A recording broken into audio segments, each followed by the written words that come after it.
Hi, I'm going to talk about the history of vegetarian, the long history of being vegetarian. Now, some may have heard the joke, vegetarian means old Indian word for bad hunter. Well, we'll do anything but hunt today for the masses. We factory farm. Um, Speaking of Indian, actually India is one of the leaders of the vegetarian movement since way back.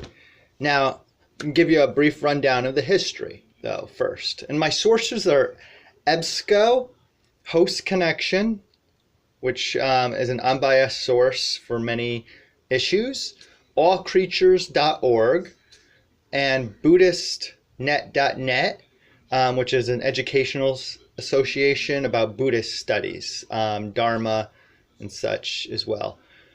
So the history of vegetarianism actually dates back to the ancient Greeks and mathematicians such as Pythagoras. I'm going to pronounce it wrong. Pythagoras and theorem.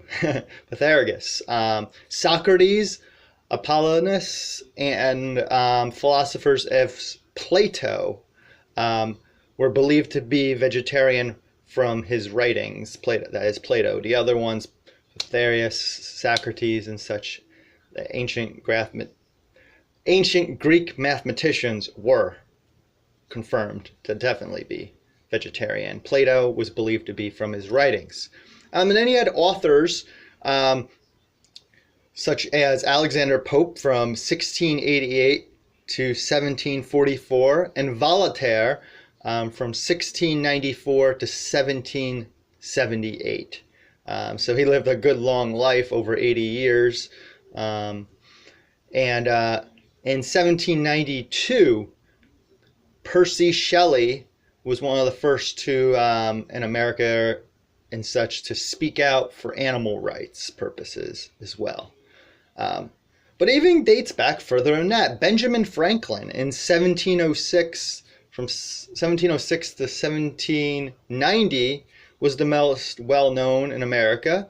He converted to vegetarian at the age of 16 after reading a book by Thomas Tyrone, who lived from 1634 to 1703, so lived a nice long life as a vegetarian as well. But eventually Ben Franklin did revert back after seeing a fish eat other fish. Yes, some species do need to eat other animals.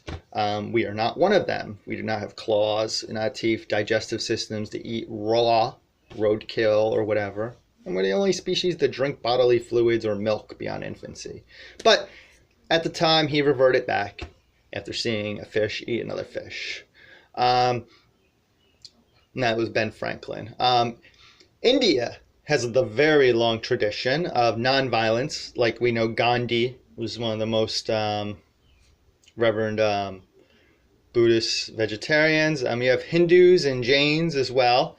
And also Rastafarians, Hare Krishna, and Seventh-day Adventists all adhere to vegetarian diets for the most part. Christians, certain sects and denominations throughout history have promoted nonviolence to all living creatures, such as Father Graham. Sylvester Graham was considered the father of vegetarianism.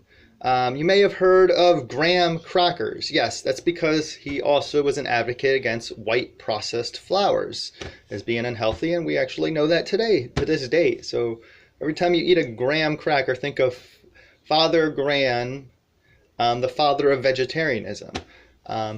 In 1817, him and Reverend William Metcalf started the Bible Christian Church.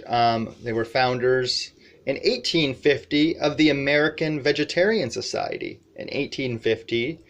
And then in 1944, way later, and that's kind of modern day, the Vegan Society in England started, and in America in 1960. So some of it is actually modern in America, very modern and recent, despite very rapid movement towards the vegan future.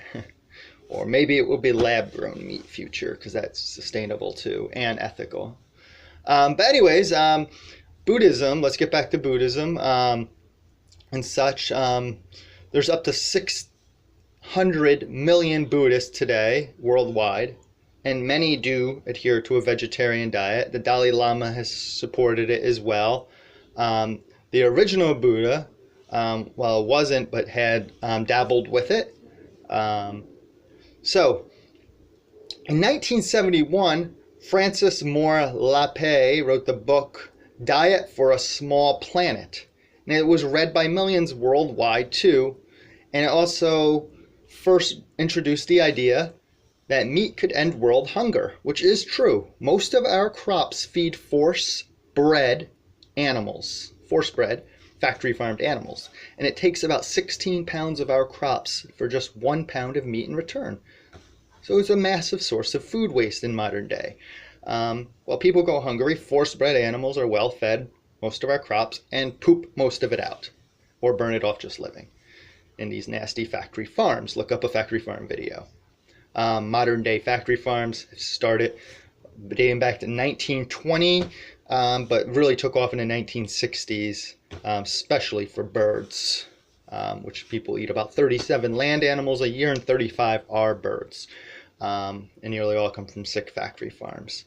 But anyways, in India, in 261 BC, Indian Emperor Ashoka, Ashoka,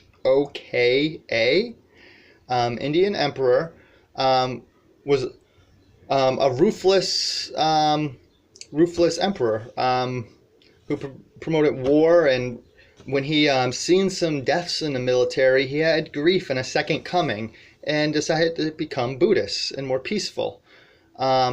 H.G. Wells, famous author, considered this one of the most significant events in world history, that he converted to Buddhism and became peaceful because he spread this compassion on a large scale in 261 BC, way back.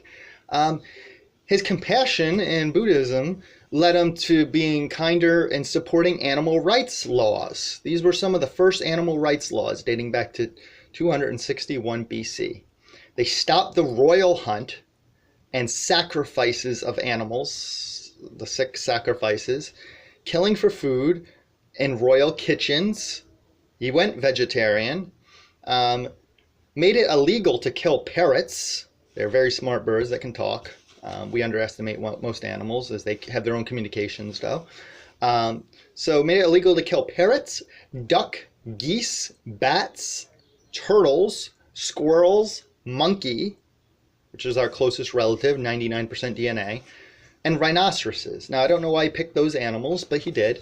And he had non-kill days where he would prescribe no fishing on those days. And he also was against killing mothers and their young. And he also brought about some of the earlier hospitals for animals, basically like veterinary hospitals, as well as advocating more hospitals for people. Now, the Indian and Mahayana, I don't know if I'm pronouncing it, Mahayana, Mahayana, is one of the bigger sects of Buddhism, has the quote of, "Eating meat extinguishes seeds of compassion."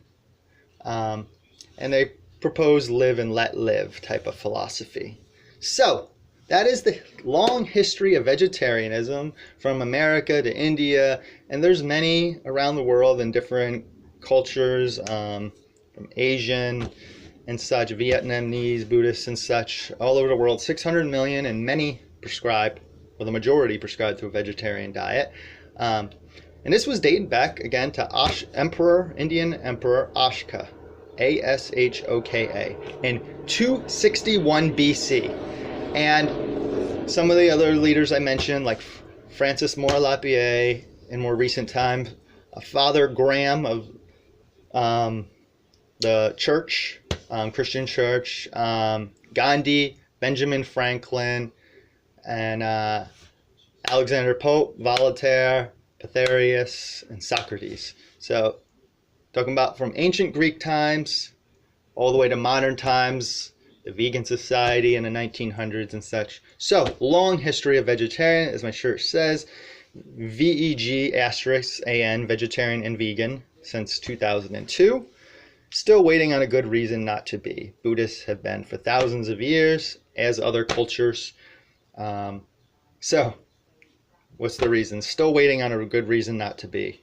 And the skeleton is round. And as you've seen, some of these people lived very long lives in their 80s, and that was way back in the 1700s even, or even BC era. Thank you. That's the history of vegetarian. Please share if you find it interesting. Vegan is the future. Look up a factory farm video of modern days and please share it. Thank you. Vegan is the future. And just some other interesting tidbit.